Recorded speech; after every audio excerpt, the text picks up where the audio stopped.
Fique agora com uma palavra de Deus para abençoar sua vida. Um culto realizado na Igreja Assembleia de Deus, Catedral da Família, em Goiânia, Goiás. Vamos orar? Deus poderoso, Deus maravilhoso, queremos te louvar, Senhor, porque mais uma vez nessa noite, nós nos preparamos, ó Pai, para sermos abençoados, revestido de uma graça, de um amor, de uma proteção, de um milagre que somente o Senhor poderá derramar em nossas vidas, porque Tu és o Deus do sobrenatural. O natural está ao nosso alcance, mas o sobrenatural é o Senhor que ministra em nossas vidas.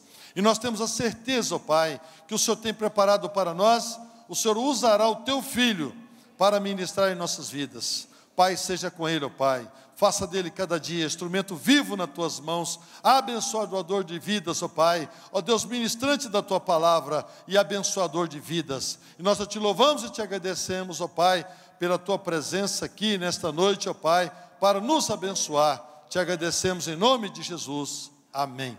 O que vamos dizer ao pastor Ana Brizotti?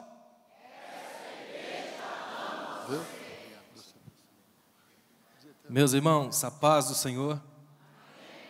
Eu acredito em vocês, porque para pregar aqui o tanto de vezes que eu prego, essa igreja tem que me amar. Por favor, abram as Bíblias, primeiro livro das Crônicas, capítulo 4. Primeiro livro das Crônicas, capítulo 4, versículos 9 e 10. Eu estou muito feliz de estar mais uma vez aqui com os irmãos. Como eu disse aos irmãos, é uma igreja que eu venho com muita frequência, porque já tenho amigos aqui, pastor Salmo, pastora Cássia, mais uma vez, obrigado. Estou quase chamando de pai e mãe, para não ficar constrangedor assim, né, pastor? Aí a gente já faz em público, que é para não ter problema depois.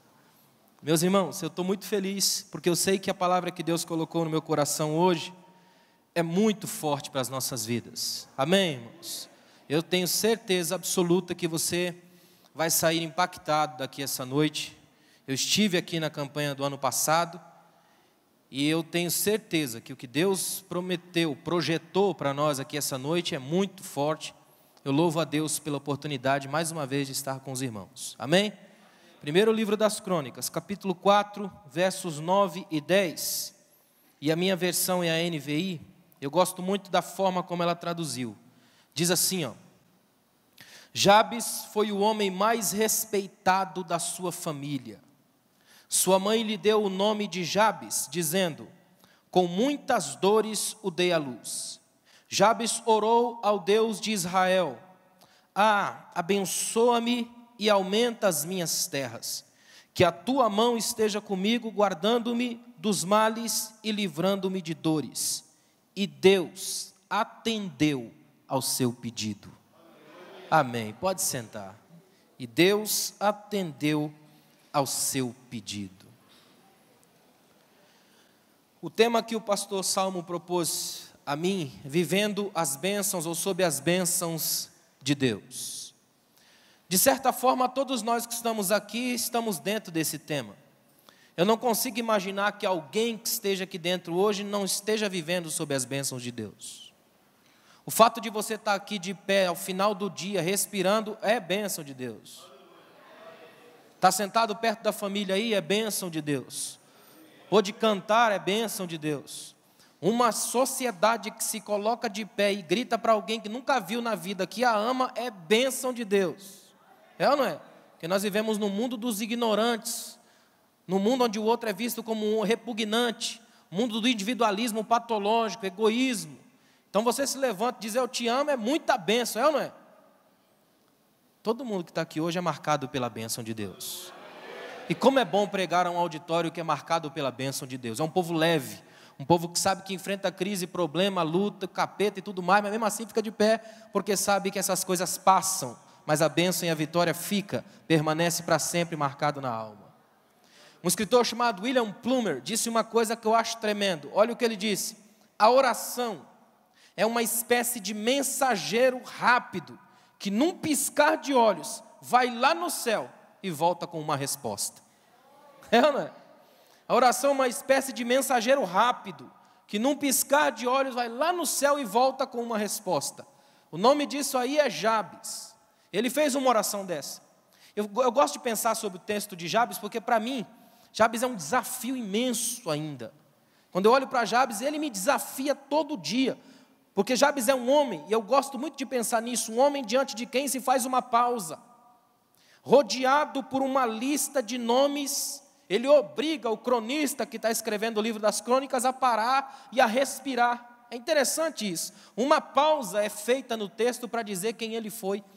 Como eu gosto de imaginar, eu queria convidar você a imaginar isso, porque teologia tem um pouco de teatro, é preciso imaginar. Imagine essa cena, o cronista sentado na sua mesa, tinta, papel, e ele escrevendo nome após nome, e vem numa sequência, e uma sequência meio complicada, porque vem da linhagem de Judá pela via de Pérez. Sabe quem é Pérez? Filho da prostituição de Judá.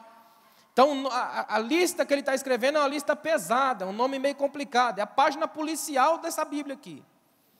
E ele começa a mostrar e vai escrevendo os nomes, e um nome meio complicadinho, né? Você já deu uma lida nos nomes que tem antes do nome de Jabes? Dá uma olhada aí, que nome bonito para colocar nos filhos. Olha aí, ó. Capítulo 4, quer ver só uns versículos? Versículo 6, por exemplo. Naará, olha, lhe deu Auzã. Éfer, lhe deu Temeni e Astari. É bonito ou não é? Gosto é cultural, né? Agora olha que interessante, ele está lá escrevendo nome por nome. Aí de repente, na sequência de nomes, ele é obrigado a parar. O cronista para, respira, porque ele é obrigado a contar uma história, pequena, mas uma história. Ele é obrigado a dizer que no meio de uma sequência de gente sobre gente, homens e mulheres se atropelando na história, alguém foi diferente. Ele para e diz, não dá para só escrever Jabes, vírgula, e um outro nome. Tem que dizer quem ele foi, até porque o nome dele não é um nome bonito. Jabes, na melhor tradução, seria aquele que causa as terríveis dores. O menino que marca o parto da mãe. Menino que nasce de complicações absurdas. É alguém que entra na história pela porta apertada da dor. Alguém que vem marcado pela crise. Escrever um nome desse é escrever um suspiro, é quase um ai. É um Eclesiastes antecipado. E ele senta, escreve, aí relaxa, respira e começa a contar uma história. E começa por uma frase tremenda. Jabes foi o mais respeitado da sua família. E já começa a falar, e ele orou ao Deus de Israel. E a oração dele foi atendida por Deus, ponto. Agora vamos continuar conversando sobre um monte de gente. Vai falando o nome de um monte de gente. Mas Jabes fica marcado. No meio de um monte de biografia, ele fica marcado. E o que me encanta é que Jabes não foi lembrado pelo que ele fez, mas pela forma como ele orou. A oração libertou Jabes das amarras do passado, funcionou como uma espécie de terapia da alma. Por que nós estamos aqui essa noite? Porque viemos fazer essa terapia de Deus. A gente entra aqui e ora. Uma das coisas que eu gosto nessa igreja é quando vai fazer o pedido de oração para as pessoas e diz o nome e o problema que está passando. Isso é bom.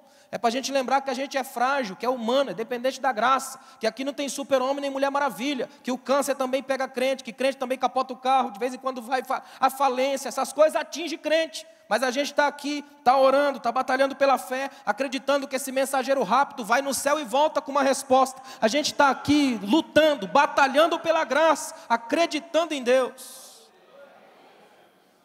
Jabes é um homem que tinha tudo para ser esquecido. É interessante isso. Se tem alguém que não dava para fazer a pausa, era Jabes. Porque ele é um homem que vem de uma linhagem ruim, complicada. E nós ainda carregamos essas mesmas marcas hoje. Ser humano, sabe o que é? É viver numa tensão entre a estabilidade e o caos. Sempre na ponte, nessa coisa complicada. Entre biografias e listas. Tem coisa pior do que saber que ao seu redor tem gente extraordinária. Você já pensou nisso? Biografias que nos sufocam de todos os lados. Se você for ler umas biografias, ficar um mês só lendo grandes biografias, você tem duas chances. Uma, fica assim sonhando, acordado todo o tempo, ou se sente a pior pessoa do universo, é ou não é? Porque sempre tem alguém bom, você já notou isso? Sempre tem alguém melhor que você? Sempre tem alguém que é melhor? Eu me lembro quando era garotinho lá em São Paulo, molequinho, a gente ia jogar bola, aí era sempre assim, ó, a gente ia jogar bola na quadra, era sempre assim, aquele que chegava com a melhor roupa, a melhor chuteira, as melhores caneleiras, era o pior jogador que tinha. O dono da bola era ruim, ele jogava porque era o dono da bola. Quem jogava demais era aquele que vinha só de chinelo, sem camisa, uma bermuda surrada, magro que dava para ver do outro lado. Aí pensa numa coisa para jogar. É interessante como a vida humilha a gente. Sabe por que você está aqui essa noite? Quando Deus olha para você, Ele não vai medir você pelo que você tem. Deus não vai medir você pelas biografias ao seu redor, porque Deus não te conta como um nome a mais numa lista, nem um número no rol de membros. Deus te trata olhando no olho, como um pai cuida de um filho. Deus te trata como Deus, como o Senhor da história, que te pega no colo se preciso for, e que te repreende na hora certa. É o Pai de amor que responde às nossas orações. A gente como humano vive numa situação difícil. Os psicólogos dizem que a gente gosta muito de afirmar que o ser humano é um ser desejante. Aí vem os filósofos e dizem que o ser humano é um ser inquieto. Os religiosos pregam que o ser humano é um ser incompleto. Já Jabes vai mostrar outra coisa, que o ser humano nada mais é do que alguém em quem Deus escreve uma história. É uma lista, é uma folha em que Deus pode escrever. A pergunta que fica aqui é: que tipo de história você quer que Deus escreva na sua vida a partir de hoje? Que tipo de desafio você quer enfrentar a partir de hoje? Porque eu vou ser bem sincero com você. A última coisa que Deus quer para você é você sentadinho no banco sem fazer nada a vida inteira, só navegando nas águas calmas da calmaria e da mediocridade. O que Deus quer é que você saia daqui diferenciado.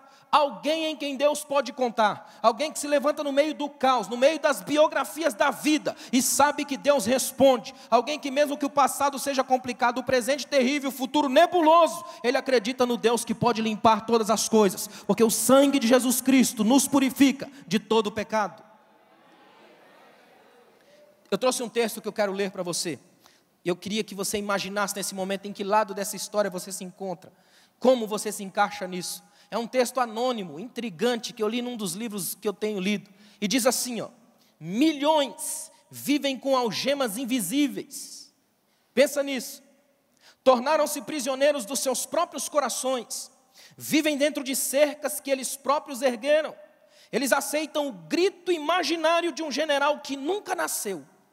Apavoram-se com o rugir de leões empalhados. Temem o veneno de cobras virtuais. Um estado de espírito negativo tornou-se-lhes uma realidade mais cruel do que a própria vida. Reféns de um pessimismo mental, acreditam com todas as forças que o futuro será terrível. Eles só pensam na inevitabilidade do impossível, na improbabilidade do milagre, na inviabilidade da utopia. E a vida só se arrasta para eles. Falta-lhes coragem. Coragem é não se aquietar. Timidez é aceitar domesticar-se. Estou convicto que o mundo pertence àqueles que arriscam. Deles não são as molduras, os cabrestos, os dogmas, as bitolas. Seus versos não aceitam métricas, suas pinturas não retratam as mesmas paisagens. A eles pertencem os campos sem arame farpado, os deliciosos ventos que sopram pelas trilhas do imponderável. Eles não cabem nas definições. Os bravos são os que continuam lutando sem nenhuma garantia de que alcançarão o que desejam. Eles têm medo, mas o medo não os tem. Eles sabem que a complacência aleja e às vezes o triunfo mirra. Os descontentes indagam, os insatisfeitos aceitam serem tensionados, os irrequietos navegam rumo à terra da conquista. São esses que formam a grande comunidade da qual o mundo não é digno. Bem-vindos, filhos de Jabes. Quem é filho de Jabes aqui? Deus está chamando você para isso aqui, ó. Você não foi feito para caber nas molduras apertadas dos medíocres, nem para ficar com a mira baixa, mas para olhar para o céu e adorar ao Deus que te chamou para te levantar do marasmo, para fazer você enxergar que sua família pode ser melhor, sua esposa pode ser melhor, seu esposo pode ser melhor, e que hoje não é o fim, é o começo da história. Adore a Deus por um minuto, se você pode. Agradeça a Deus pela sua vida, por um minuto. Agradeça a Deus pela história da sua família, pela história da sua casa. Agradeça a Deus pela bênção que você é. Se você está aqui, você já é uma bênção. Louve a Deus hoje pelas suas vitórias, até pelas suas derrotas, pelos fracassos, pelas glórias, por tudo que nos cerca. Se você está aqui hoje, é protegido pela graça divina. Jesus te ama e te trouxe aqui para levantar sua cabeça. Quais são as lições que nós podemos aprender a partir desse texto hoje, do texto de Jabes? E eu tomei coragem para listar algumas dessas lições. Primeiro, seja uma bênção na sua família. Primeira coisa, a gente geralmente espera a bênção na família. Eu quero mudar isso. Seja uma bênção na sua família. O texto que nós lemos começa deixando bem claro que Jabes era uma bênção entre os seus irmãos. Tanto que o texto diz que ele foi, em algumas versões, o mais ilustre dos seus irmãos. E eu gosto dessa interpretação aqui da NVI, o mais respeitado entre os seus irmãos. Alguém que é uma bênção em casa, alguém que todo mundo gosta de ver. É aquele irmão, aquele tio, aquela pessoa da família que todo mundo pede conselhos. É aquele indivíduo que tem caráter. É aquele que todo mundo sabe que pode contar porque ele tem um conselho fiel. É alguém que é testado pela vida. É isso que é tremendo na igreja. A gente na nossa família sempre tem gente complicada, é ou não é? Família de todo mundo tem um parente terrível. Tem gente que tem um pai complicadíssimo, uma mãe terrível. Tem gente que tem tios e tias que só a graça. Tem cunhados que só a misericórdia. Aí o que é a igreja? A igreja é uma espécie de outra família que Deus dá, com outros pais tremendos, outras mães extraordinárias e outros irmãos fantásticos, que é para você não sentir falta de ninguém e permanecer feliz na vida, acreditando no Deus que é Pai e que projeta a família. Deus te chamou para ser uma bênção na família. Deus quer que você seja uma bênção na sua casa. Olha para mim, porque eu vou dizer, é terrível. Não adianta ser uma bênção aqui, uma tragédia do lar. Não adianta ter anjos do púlpito se eles são demônios de casa. Não adianta ser extraordinário nas pregações e nos louvores e ser monstruoso no silêncio mortal que se faz em casa. Mas quando sua casa é um altar, quando o sexo entre o casal é abençoado, quando a conversa com os filhos é profunda, quando a mesa do almoço é um mini templo, você chega aqui tão cheio de graça, que se o irmão disser aleluia do seu lado, você pega fogo, porque está vivendo uma espiritualidade que vem de casa, é bênção experimentada na rua, é bênção 24 horas por dia, porque faz a igreja se tornar realidade no lar. O texto deixa claro que ele vai viver a bênção dele, ele vive a bênção dele em casa. Irmão, ser uma bênção em casa é a coisa mais difícil que existe, porque em casa você está perto de gente que te conhece no ponto de vista da intimidade. Portanto, sabe se você é uma bênção legítima ou não, ou se você é uma fraude. Tanto é que o texto de Miqueias vai dizer que os inimigos do homem são os da própria casa. Do ponto de vista de Miqueias e até de Jesus, a gente se casa com o inimigo, não é? Porque você casado vai demonstrar todas as suas aberturas e todos os podres. Por isso que certos casamentos vivem numa guerra terrível, que eles levam esse negócio de inimigo ao pé da letra. Eles esquecem que Jesus mandou amar os inimigos, não é? Sabe o que eu quero que você entenda aqui hoje?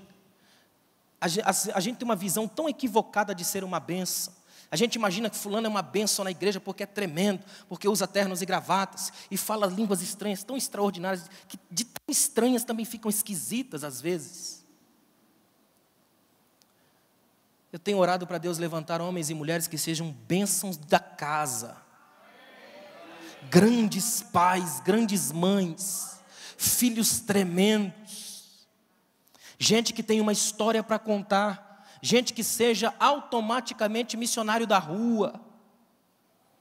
Você sabia que tem gente na igreja que ele ambiciona, ele é um Indiana Jones da fé, ele imagina grandes viagens, coisas tremendas, tudo do lado de lá, é no Google da vida, ele nunca experimenta nada em casa, na rua, a fé dele é desenraizada, é uma fé que não tem vida lá, é uma fé distante, sempre ela não existe num raio de 200 quilômetros. Mas quando você tem uma fé na rua da sua casa, que seus vizinhos testificam da sua vida, que as pessoas mais próximas de você respeitam quando você passa, que você produz pausas ao passar, é porque o Espírito da bênção está sobre a sua vida, e a sua casa se transformou no maior ponto de pregação da história, porque ali vive uma família que experimenta a graça de Deus. O que me chama a atenção é que Jabes é o oposto de Jacó, se você olhar na Bíblia. Engraçado que Jacó disfarçou-se de Esaú, e fugiu como Caim, não é? É estranho isso. Ele disfarça de um e faz como o outro. É o irmão complicado. Jacó é o irmão enjoado, o irmão que dá problema. É triste isso. Tanto é que quando ele vai lutar com o anjo, sabe o que é estranho? Jacó vive numa identidade em conflito. Quando ele luta com o anjo, ele clama por uma bênção legítima. Eu não te deixo enquanto não me abençoares. Porque ele não sente que a outra bênção foi bênção, já que ele tomou. Então agora pede uma bênção legítima. Não te deixo enquanto o Senhor não me abençoar. Porque o problema dele é o seguinte, Caim fugiu, mas o irmão estava morto. O dele não, está vivo e esperando do lado de lá, imagina. E ele tem que encarar esse irmão, tem que passar por isso. Já Jabes não passa por isso, porque ele não finge. A história dele começa logo deixando de cara a sua coisa que ele provavelmente gostaria de esconder. Seu nome, identidade, o homem que causa dores. Ele assume, entra na história com a cara limpa, a cara pronta para bater. É alguém que dá a cara na história, que sabe quem é, que não fica fingindo, não usa as máscaras, não sai pela tangente, não se esconde atrás de ternos e gravatas, porque isso aqui engana demais.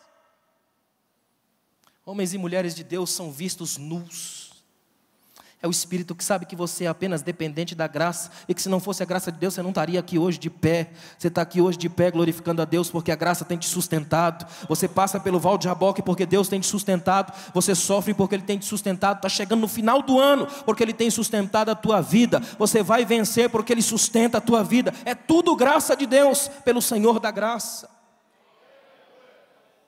Seja uma bênção na sua família. Você não precisa ser uma dor para os outros. Sabe o que mais me encanta em Jabes? Ele não é uma dor para os outros, mesmo que o nome dele signifique isso. Ele causa dores, ele não faz isso. Ele não é uma dor, muito pelo contrário. Ele dá uma alegria, porque o cronista para e escreve uma história bonita sobre ele. Por incrível que pareça, ele é o contrário do nome. Ao invés de causar dor, causa sorriso. Você não precisa ser uma dor para os outros. Tem coisa pior do que uma pessoa, por exemplo, que só porque alguém pisou no pé dela dentro do ônibus, ela fica o dia inteiro injuriada com a filha, com a esposa, com o primo, com todo mundo dentro de casa? É ruim ou não é? Gente projetando o tempo todo. Jabes não faz isso, ele não é uma dor para os outros. Muito pelo contrário. Ele sabe que essa coisa é dele, e ele vai carregar isso. Mas pela graça de Deus, ele vai continuar fiel. Ele fala para Deus, me preserve do mal, livra-me das dores, livra-me de mim. Apesar de mim, é o que ele está dizendo, ainda o Senhor me olha. Apesar de mim, o Senhor ainda me escuta. Eu faço essa oração de vez em quando, apesar de mim, Deus me ouve. Os teólogos antigos diziam que o homem é o risco que Deus quis correr. E é verdade, eu sou um risco. Deus me chamar para o ministério do jeito que eu sou é um risco absurdo. E Deus escolhe a gente assim, coloca a gente, e a gente fala, meu Deus, por quê? É estranho isso. Eu não sei se já aconteceu com você, mas já aconteceu no dia que você está mais detonado da vida, Deus manda uma pessoa na sua casa para você aconselhar. Aí você fala assim, você dá aquela licencinha para ele, licença, irmão, senhor, o que é isso? Eu que estou precisando de conselho, o senhor manda o cara aqui para eu aconselhar? É ou não é? Já aconteceu com você? Já aconteceu com você de você ir ao hospital visitar alguém, você sair mais abençoado do que a pessoa que está no leito? Não dá vontade de falar, levanta aí para eu deitar, para você orar por mim, porque, né? Ao contrário aí. É interessante isso. A gente passa a vida inteira sendo atropelado por essas realidades. Porque muita gente ainda se projeta como dor dos outros. Sabe o que Deus está falando para você aqui hoje? Não seja o causador das lágrimas da sua família, mas o causador do sorriso, da leveza, da alegria, a pessoa em quem podemos confiar, o homem e a mulher que se levanta no meio das biografias e diz, Deus tem uma história diferente para contar a partir de mim. Eu não sou um nome numa sequência, eu sou alguém em quem Deus resolveu escrever uma nova história, e a história que Deus escreveu foi bela.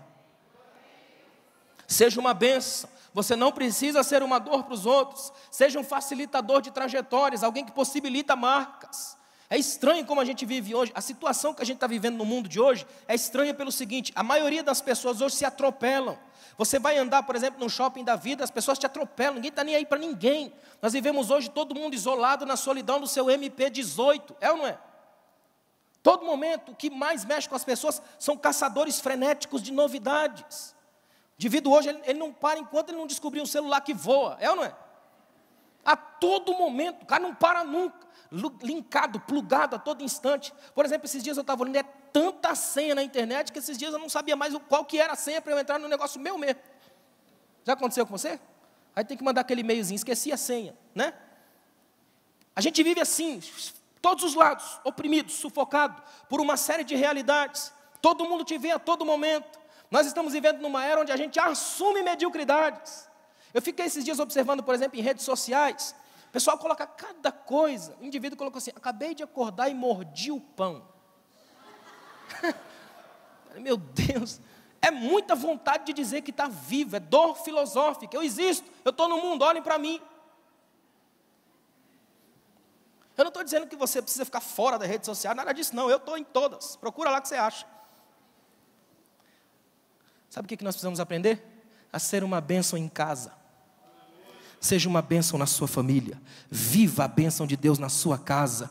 Que as pessoas, quando te procurarem para orar, recebam o teu abraço. Que elas, quando te procurarem para sentir um conselho, recebam de você abraço, cura, felicidade. Que você projete vida na rua da sua casa, nas pessoas que te cercam.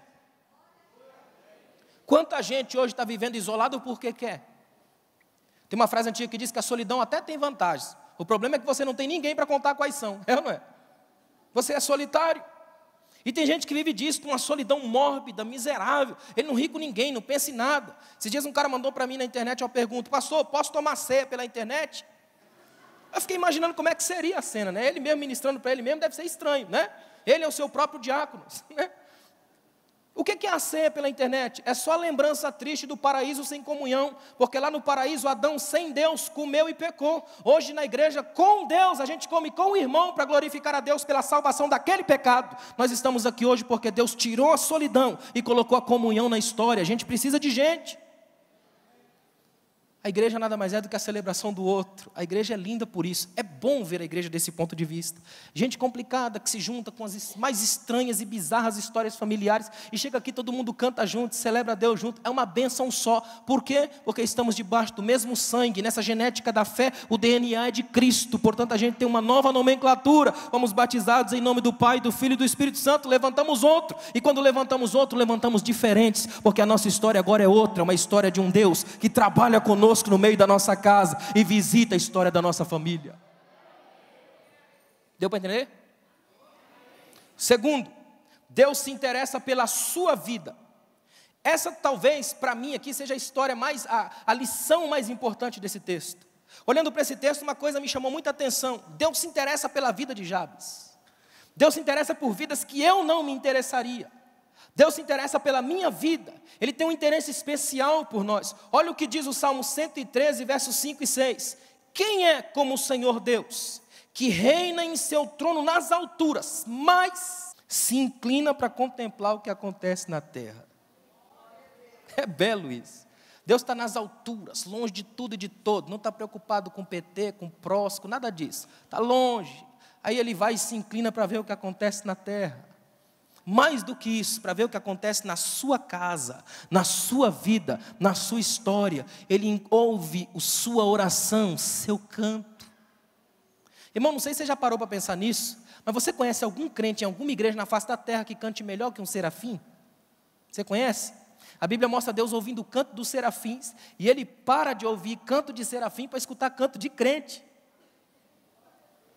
É muita glória, ele se inclina para ouvir o crente cantar. E ele não pergunta se você gravou CD, não. Ele te resolve, ele responde, olha para você e ouve o teu cântico, ainda que você seja o mais desafinado da terra. Deus é o Deus que se inclina para ouvir o que acontece aqui. Portanto, não perca a chance de adorar a Deus enquanto Ele se inclina. Não perca a chance de glorificar a Deus, de dizer para Ele o quanto você o ama, o quanto é importante para Ele, o quanto você está aqui hoje, sabe que Ele é fiel e verdadeiro. Isaías 66, 1 vai mais longe ainda. Olha o que diz o texto de Isaías 66, capítulo 1. A terra é o estrado, em outras versões, o descanso dos pés de Deus.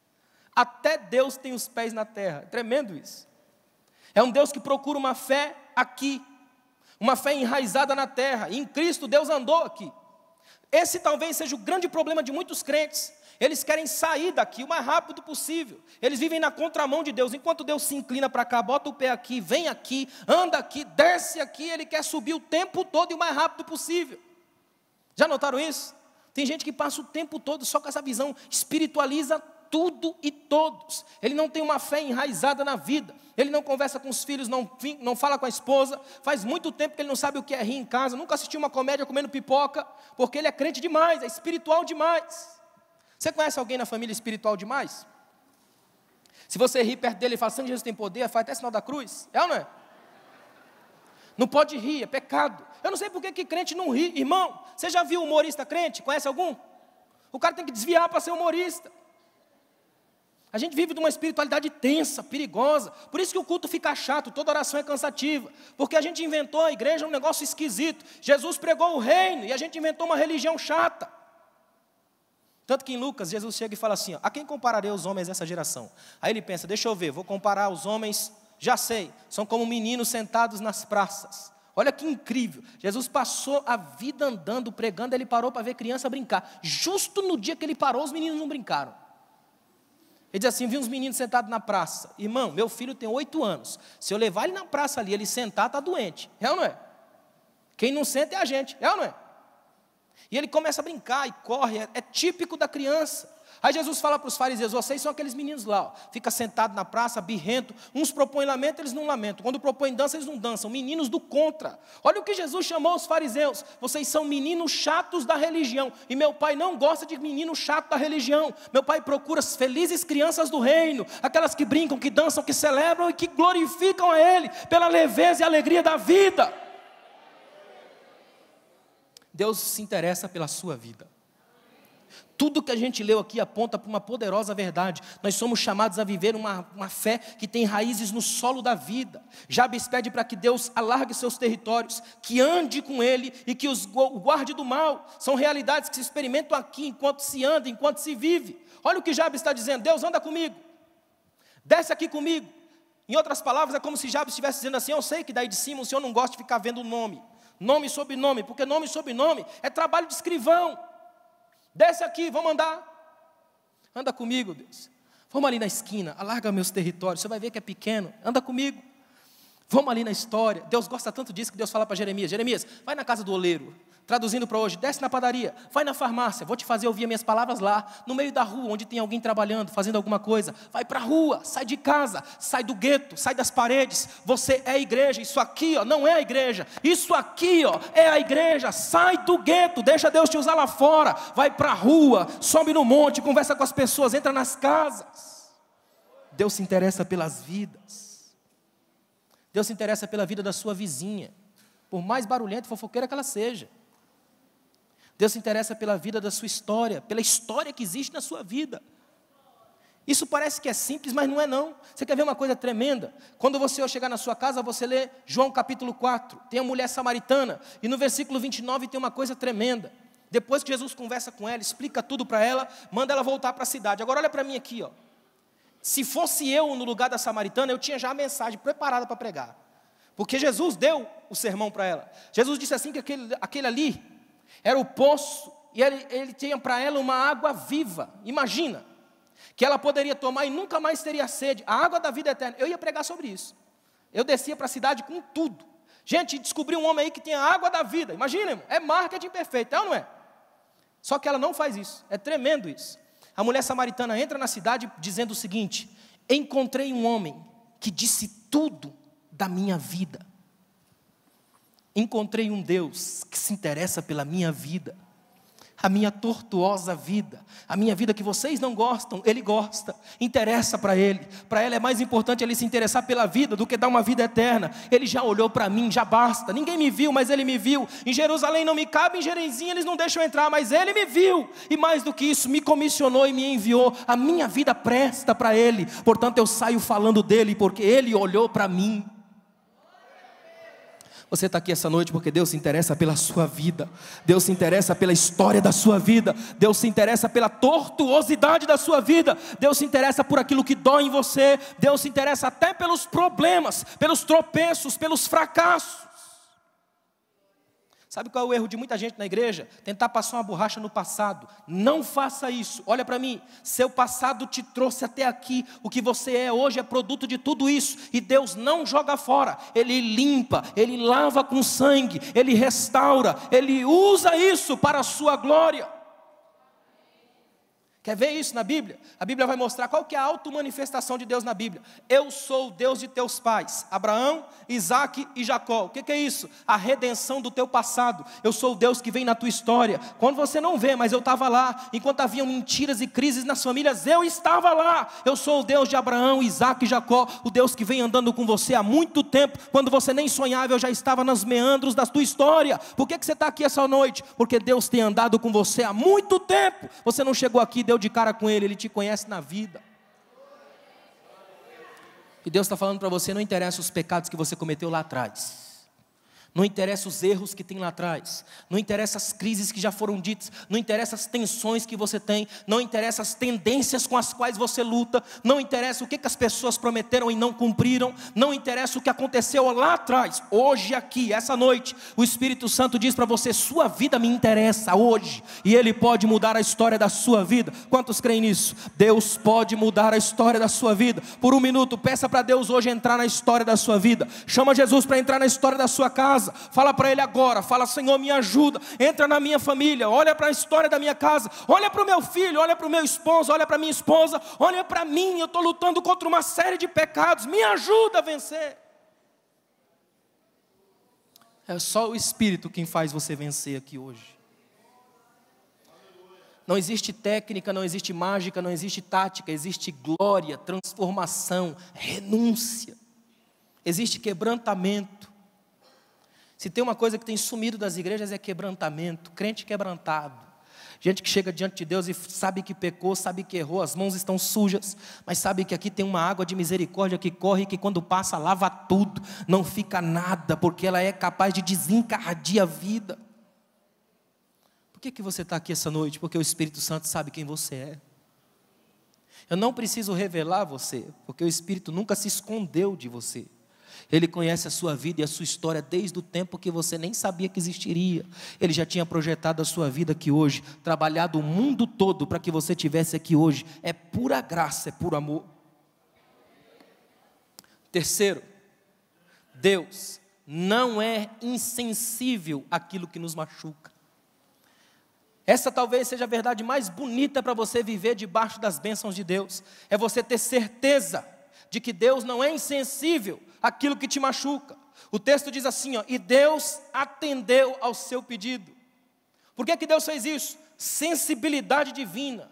Em Lucas capítulo 7, versículo 11, Jesus está vindo com uma multidão. Olha para mim, Jesus vindo com uma multidão. E a multidão que anda com Jesus é uma multidão festeira, faz barulho demais, até porque é uma multidão que está vivendo milagres. Imagina, o indivíduo andando do seu lado que era paralítico, agora anda. O outro enxergando e era cego. É muita glória, é muita bênção, então o povo vem gritando.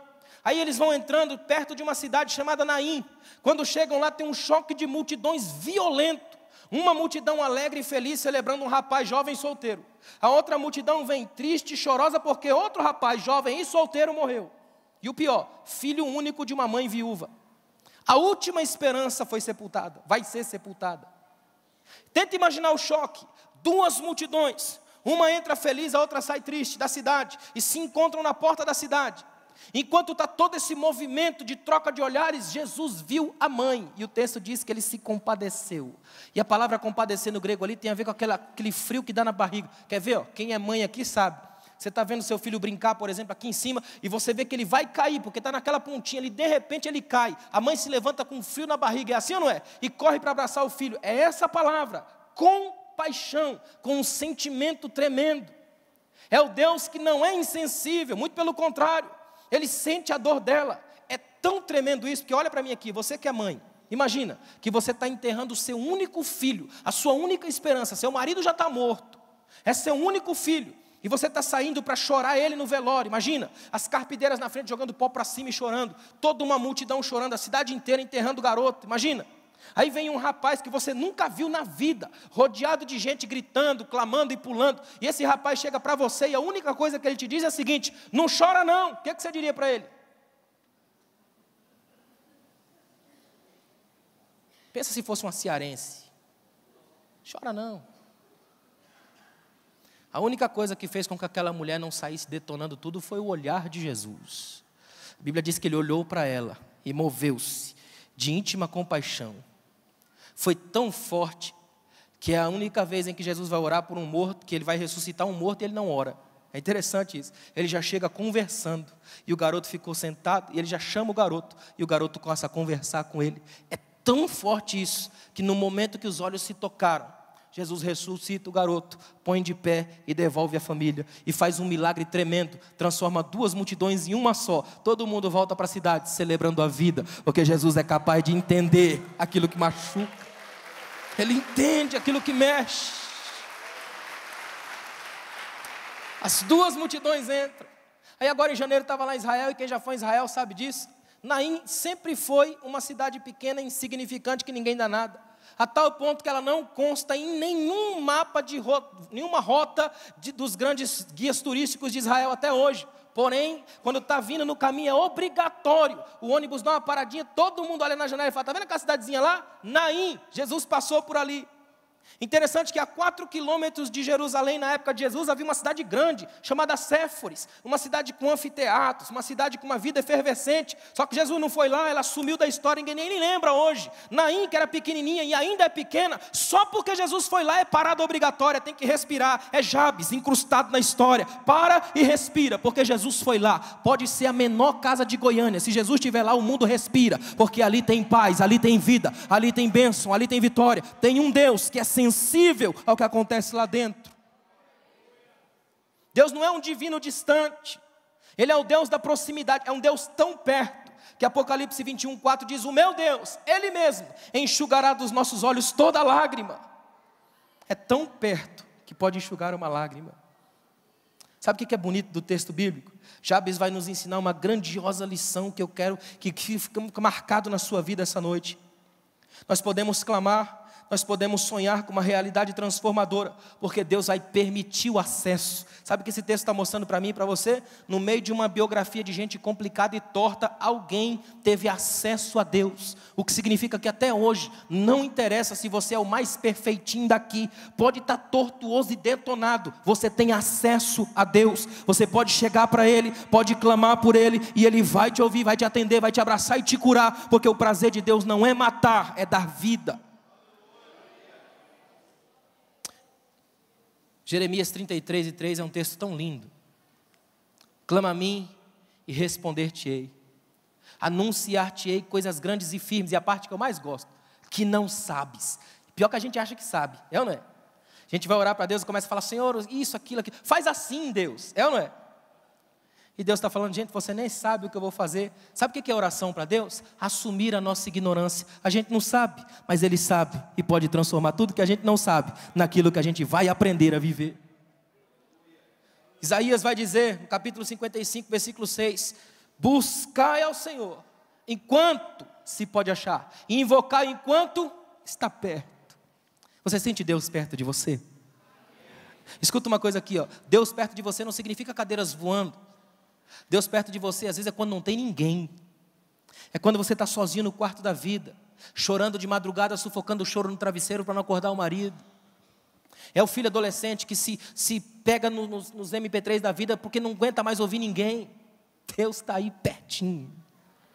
Sabe qual é a coisa mais linda de Deus? Não dá para fugir dele. Teve um escritor antigo que disse uma frase que me devastou a primeira vez que eu li. Ele disse assim, ó, desde que Deus foi visto dentro de um túmulo durante 3 dias, e depois ele saiu, não tem nenhum lugar que você se esconda de Deus, porque se nem no túmulo você pode esconder dele, ele vai estar lá, então sai, Deus vai te achar na vida, e vai te amar, porque Ele é o seu Deus, é o Deus da procura.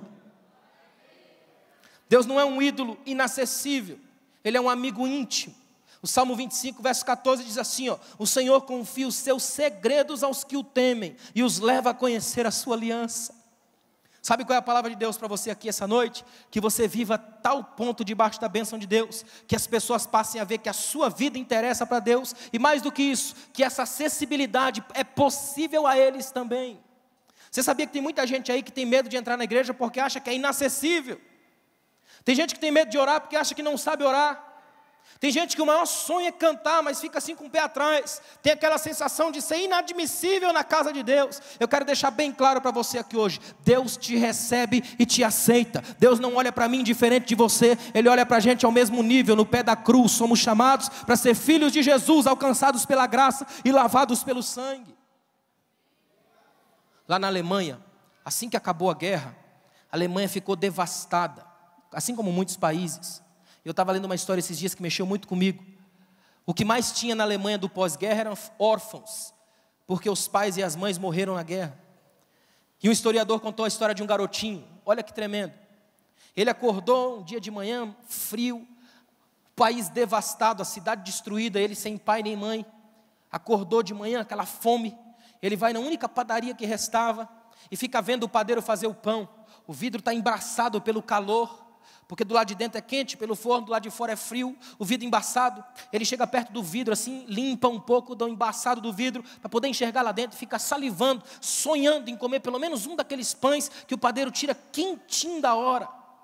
E ele está tão absorto naquela pequena obsessão, que ele nem vê quando um soldado de trás fica observando ele. Então o soldado, sem que ele perceba, entra na padaria, compra 6 pães e coloca num saquinho, e sai bem devagarzinho. Chega por trás dele, dá um toque no ombro e diz: isso aqui é para você. O garotinho assustado pega o pacote, abre, sobe aquele cheiro, imagina. E ele fica assim, sem saber o que dizer, perplexo. A lágrima escapa dos olhos, ele olha para o soldado e diz: o Senhor é Deus? Ele diz: não, mas eu trabalho para Ele. Trabalhe para Deus essa noite. Faça com que as pessoas sejam tocadas por Deus. Levanta a sua mão por um momento. Deixa Deus ver a sua mão. Oferece a sua mão para Deus, para que hoje você seja alguém em quem Deus pode usar. Trabalhe a sua mão para Deus, que a sua mão toque o coração do aflito, que a sua mão restaure, limpe as lágrimas do ferido, que a sua mão seja a mão de Deus tocando o coração do perdido, trazendo vida nas viúvas de Naim. Que o Espírito de Deus hoje faça você sair daqui diferente. Adore a Deus. Se coloca de pé, por favor. Vai adorando a Deus. Agradece a Deus pela sua vida. Agradeça a Deus hoje porque você está aqui para trabalhar para Deus, para ser alguém que Deus pode usar para fazer coisas grandes. Meus irmãos, Deus tem coisa muito grande para fazer através de você. Eu quero deixar bem claro a você: você não é só um participante de uma igreja, mas alguém em quem Deus quer escrever uma história. Nós estamos vivendo um século tão difícil, aí Deus levanta uma igreja e coloca o nome nela de Catedral da Família. O que você acha que Deus quer com isso? Que você seja uma bênção na sua casa, na sua história. Que Deus se interessa pela sua família. Que Deus não é inacessível, distante. E eu sinto de Deus de fazer um convite a você. Se você sentiu o seu coração arder em algum momento dessa palavra, eu queria que você viesse até aqui à frente. Eu quero fazer uma oração com você. Hoje o Espírito Santo pode mudar a história da sua casa e da sua família. Ele não faz por mim, mas faz por você e através de você. Venha até aqui à frente, venha orando, peça para o Espírito Santo mudar a história da sua vida. Chama o Espírito Santo para dentro da sua casa, as tramas e os dramas da família. As coisas mais difíceis, às vezes a gente nem sonha, e o Espírito está trabalhando e fazendo algo tremendo através da gente. É tão bom saber que eu posso trabalhar para Deus. Trabalhe para Deus. O que Deus quer é te dar um novo tempo a partir de hoje. Uma nova história sendo escrita através da sua vida. Peça para o Espírito Santo aqui te dar um abraço essa noite. Jesus quer escrever um novo tempo para você. Deus te conhece, sabe quem você é. Você não veio aqui à toa essa noite. Você veio aqui porque o Espírito Santo tinha traçado um novo tempo. É graça irresistível. É o Deus que trabalha com a gente ao longo da vida. Como é bom saber que Deus anda com a gente, conhece a gente, se interessa pela vida da gente. Eu gosto demais da frase da samaritana. Eu vi alguém que conhece tudo da minha vida, se interessa pela minha vida, sabe quem eu sou. Em Cristo você hoje pode ter uma nova vida. Se tem algo que você tem que tomar posse aqui, é disso. Em Cristo você pode ser outra pessoa a partir de hoje. Em Cristo você pode ser um pai melhor, uma mãe melhor, uma esposa melhor, um esposo melhor. Em Cristo hoje você pode ser uma bênção. E se Deus aqui essa noite mudar a metade das pessoas que estão aqui à frente, essa igreja muda hoje. E eu sei que o Espírito quer fazer isso em todos que estão aqui. Eu sei que seu coração está ardendo aí. É o Espírito te abraçando por dentro, porque Ele é o Deus que habita dentro. Ah, Espírito Santo, obrigado, Deus. Obrigado pela tão grande palavra e presença Tua aqui. Nós só estamos aqui por causa da Tua graça, Pai. Quantas pessoas sofrem coisas difíceis, mas estão aqui hoje. Quantas pessoas provavelmente aqui à frente hoje que ouviram palavras tão terríveis o dia todo hoje, que se viram, Pai, na mira da morte, situações difíceis na casa, no lar, na história, na família. Mas hoje a tua graça está aqui, o Senhor se interessa pela nossa vida. Eu só quero te pedir que dê um abraço em cada um que está aqui agora, Deus. Que eles se sintam abraçados, envolvidos em um calor dos teus braços, das tuas asas os cubra a tal ponto que eles se sintam mais amados do mundo, encostados no teu seio, clamando pela tua glória, pela tua vitória, sabendo que eles podem sair daqui essa noite fechando como Jabes, e Deus atendeu ao seu pedido. Atende a nossa oração, nosso clamor. Ouve-nos aqui, Deus, porque os teus ouvidos não estão agravados, e o Senhor se inclina para ver o que acontece na terra. E se o Senhor se inclina aqui hoje, enxerga o nosso coração, enxerga a nossa vida. Como é bom saber que estás aqui. Como é possível, Deus, como é bom saber disso. Como é bom saber que o Senhor está aqui, a tua presença é visível aqui. Não deixa ninguém sair daqui sem ser alcançado pela tua presença. Que agora, Deus, a partir de hoje, as histórias sejam intensificadas na rua de casa, nos vizinhos, que sejam vistos como alguém que trabalha para Deus, para saciar famintos, levantar os caídos e apregoar a libertação aos cativos, filhos da justiça, filhos de Jabes. Obrigado, Deus, por cada vida, em nome de Jesus, em nome de Jesus. Que Deus te abençoe. Pode voltar para o seu lugar adorando a Deus. Participe da programação da Igreja Catedral da Família. De segunda a sexta-feira, às 6:30 da manhã, oração de Davi. Segunda, a partir das 14h30, Manancial Feminino, onde mulheres são restauradas e abençoadas por Deus. Segunda, a partir das 19h30, venha estudar Teologia com IBCAF, Instituto Bíblico da Catedral da Família. Terça-feira, às 19h30, venha ser um intercessor na Escola de Intercessão. Quarta-feira, às 19h30, culto de ensino da Palavra de Deus. Quinta-feira, às 20 horas, reunião dos adolescentes, Geração Daniel. Sábado, muito louvor e adoração com a juventude animada da Igreja Catedral da Família. Sábado, às 20 horas, projeto Recomeçar. E domingo, às 9 horas da manhã, participe com sua família da Escola Bíblica Dominical. E domingo, às 18 horas, grande culto de celebração a Deus.